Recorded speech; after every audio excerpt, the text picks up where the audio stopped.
लाल button को दबा के चैनल को सब्सक्राइब जरूर करें और साथ में बेल आइकन को दबाना ना भूलें। साझेदारी, ये सीमित दायित्व साझेदारी का जन्म सीमित दायित्व साझेदारी अधिनियम 2008 के पारित होने के बाद से सीमित दायित्व साझेदारी चालू हुई, नहीं तो उससे पहले 2008 से पहले सीमित दायित्व साझेदारी नहीं थी।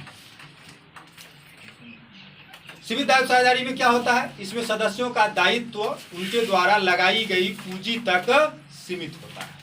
इसमें सदस्यों का दायित्व उनके द्वारा लगाई गई पूंजी तक सीमित होता है और इसका रजिस्ट्रेशन कराना जरूरी होता है। कंपनी रजिस्ट्रार के पास इसका रजिस्ट्रेशन कराना आवश्यक होता है। अब जो लड़का साझेदारी को समझा है और सीमित दायित्व साझेदारी को समझा है, वो एकदम आसानी से दोनों में अंतर को भी दे देगा। अगला क्वेश्चन अगर हम क्रिएट करते हैं कि साझेदारी और सीमित दायित्व साझेदारी में अंतर स्पष्ट करें, तो पहला दो साइड कर लेंगे, दो भाग कर लेंगे। बाएं साइड में साझेदारी और दाहिने साइड में सीमित दायित्व साझेदारी। पहला, इस पर साझेदारी अधिनियम, बाएं साइड में इस पर साझेदारी अधिनियम 1932 लागू होता है और इस पर सीमित दायित्व साझेदारी अधिनियम 2008 लागू होता है। इसमें सदस्यों का दायित्व असीमित होता है, इसमें सदस्यों का दायित्व सीमित होता है। इसका रजिस्ट्रेशन अनिवार्य नहीं होता है, इसका रजिस्ट्रेशन अनिवार्य होता है। साझेदारों के अधिकार को लिखें। भारतीय साझेदारी अधिनियम ने साझेदारों के कुछ अधिकार बताए हैं। सबसे पहला अधिकार है व्यवसाय में भाग लेने का अधिकार। जो आदमी पार्टनर है, साझेदार है, वो उस व्यवसाय में भाग ले सकता है। दूसरा, सभी मामलों में अपनी राय रखने का अधिकार। अब आप व्यापार में हैं, कहीं साझेदार हैं, तो कोई बात अगर चल रही है तो उस मामले में अपनी राय को रख सकते हैं और अपनी राय आपकी राय को लोगों को और दूसरे पार्टनर को सुनना चाहिए। तो अपनी राय रखने और सुने जाने का अधिकार। तीसरा है पुस्तकों को देखने का अधिकार। साझेदारी से संबंधित जो भी बुक्स हैं, रजिस्टर हैं, उसको आप देख सकते हैं। इन्हें कहेगा कि तुमको नहीं देखने देंगे पुस्तक, हम पार्टनर हैं, देख सकते हैं।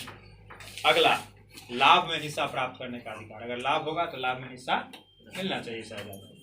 और उससे अगला क्वेश्चन है साझेदारों के कर्तव्य को लिखें कि साझेदार का कर्तव्य क्या है। अधिकार के साथ साथ कर्तव्य भी होता है। तो सबसे पहला कर्तव्य है काम करने का कर्तव्य। आप अगर साझेदार हैं तो आपको अधिकार मिला है, तो कर्तव्य है, सबसे पहला कर्तव्य है कि आप व्यापार में काम कीजिए। दूसरा, हानि में हिस्सा लेने का कर्तव्य। अगर लाभ में हिस्सा लेने का अधिकार आपको है तो हानि में हिस्सा लेने का कर्तव्य भी आपका है। अपने अधिकार क्षेत्र में कार्य करने का कर्तव्य। आपका जितना जो अधिकार क्षेत्र बांट दिया गया है उस अधिकार क्षेत्र में रह करके आप अपना काम कीजिए, उससे बाहर काम न कीजिए। ठीक है। अब मान लीजिए चलिए हमको कहा गया है कि यहाँ साइट पर खड़ा होकर काम कराइए।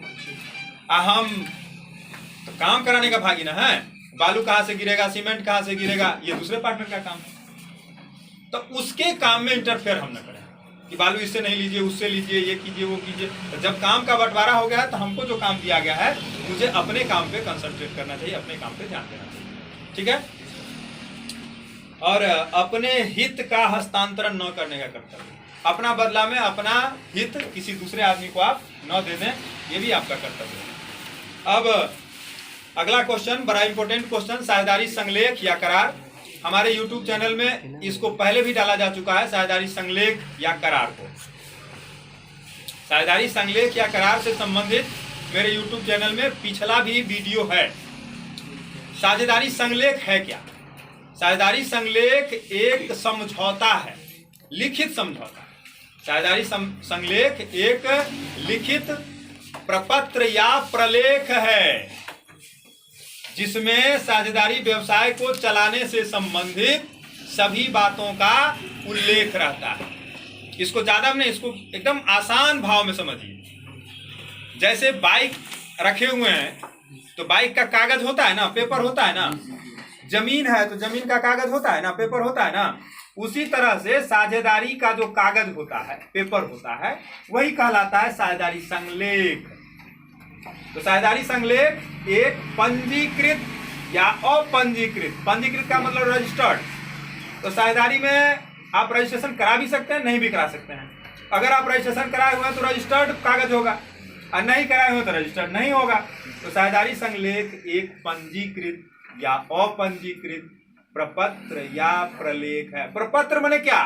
कागज, पेपर, जिसको आप कहते हैं गाड़ी का कागज दिखाओ, तो उसी का शुद्ध हिंदी होता है प्रलेख, प्रपत्र। ठीक है, तो प्रपत्र या प्रलेख से मुझे भटकना नहीं है। प्रपत्र या प्रलेख का माने क्या होता है? कागज, पेपर। तो साझेदारी संलेख एक लिखित, पंजीकृत या अपंजीकृत प्रपत्र या प्रलेख है, जिसमें साझेदारी को चलाने से संबंधित सभी बातों का वर्णन रहता है, उल्लेख रहता है। कुछ बात का भी चर्चा कर दी। कौन कौन बात?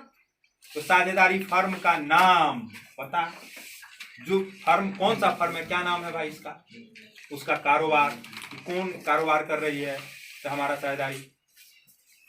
साझेदारी का दुकान है कि ईंटा भट्ठा किए हुए हैं कि ठेकेदारी कर रहे हैं, क्या कर रहे हैं, क्या व्यवसाय, स्कूल खोले हुए हैं, हॉस्पिटल खोले हुए हैं, क्या काम है, कौन सा बिजनेस है, उसका व्यवसाय। सभी साझेदार का नाम पता, कौन कौन आदमी साझेदार है इसमें, क्या नाम है उसका, क्या पता है, उनके द्वारा लगाई गई पूंजी, किसने कितना पूंजी लगाया है।